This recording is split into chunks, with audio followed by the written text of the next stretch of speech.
বাহ, আজকের ওয়েদারটা বেশ ভালোই রয়েছে।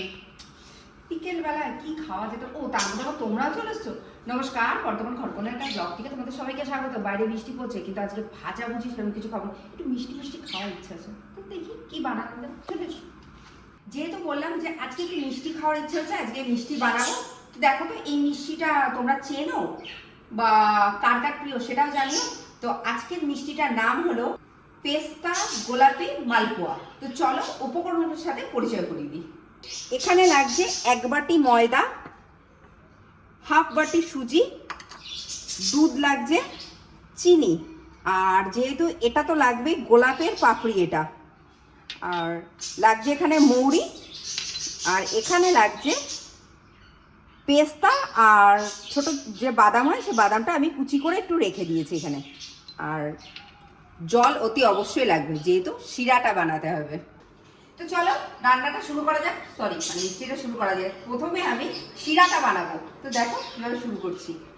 এই যে 1 বাটি চিনি আমি নিয়েছি, ঠিক 1 বাটি জলই আমি দেবো শিরাটা করার জন্য।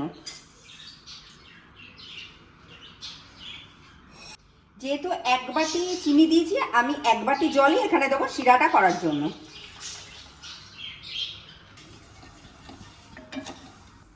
এ দেখো চিনির শিরাটা খুব ভালোভাবে হয়ে গেছে। এবার আমি এটা সাইডে রেখে দেবো।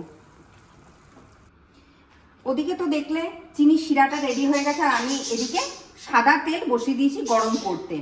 এবার আমি ব্যাটারটা তৈরি করব। 1 কাপ ময়দা, মানে আমি 1 বাটি মোটামুটি ময়দাটা নিয়েছি।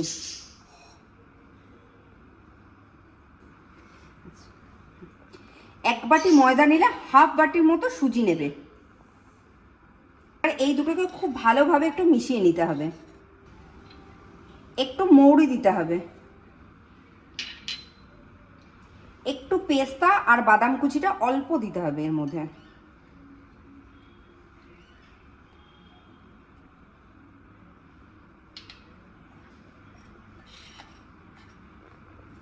উপকরণগুলো ভালোভাবে মিশে গেছে। এই সময় আমি এই দুধটা কিন্তু ঠান্ডা ঠান্ডা মানে ফ্রিজ থেকে বার করে দিইনি, নর্মাল টেম্পারেচারে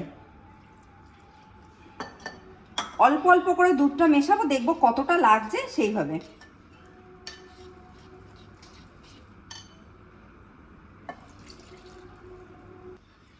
দুধটা দিয়ে ভালোভাবে আমি মানে মালপোয়ার গোলাটা তৈরি করে নিয়েছি। এবার এটা আমি একটুখানি ঢেকে রেখে দেবো 5 মিনিটের মতো। যেহেতু বললাম সুজিটা আর ময়দাটা যেহেতু গোলাটা তৈরি হয়ে গেছে, তার জন্য আমি একটুখানি ঢেকে রেখে দিয়েছিলাম 5 মিনিটের মতোই। দেখো এবার আমি মালপোয়াগুলো ভেজে নেব। আর তেলটাও খুব ভালোভাবে গরম হয়ে গেছে। আচ্ছা হ্যাঁ, আরেকটা কথা, তোমরা চাইলে এর সাথে একটু ঘিও দিতে পারো, গন্ধটা খুব ভালো হবে।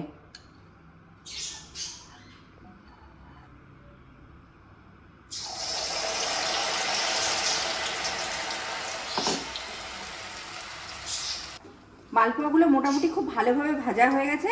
এইবার মানে আমি একটু হালকাই ভেজেছি, মানে একটু সাদা সাদা রেখেছি, হালকা লাল লাল, খুব লাল করে ভাজিনি। এবার মালপোয়াটা তুলে আমি এই যে মালপোয়াটা তুলে আমি এবার রসে ভিজিয়ে দেবো। তো চলো তৈরি হয়ে গেছে আজকে পেস্তা গোলাপি মালপোয়া। তো কার কার প্রিয় সেটা জানিও। আর আজকের রেসিপিটা যদি ভালো লেগে থাকে, তোমরা অতি অবশ্যই চ্যানেলটা সাবস্ক্রাইব করো, শেয়ার করো, লাইক করো, কমেন্ট করো। প্রচণ্ড গরম লাগছে, খাই।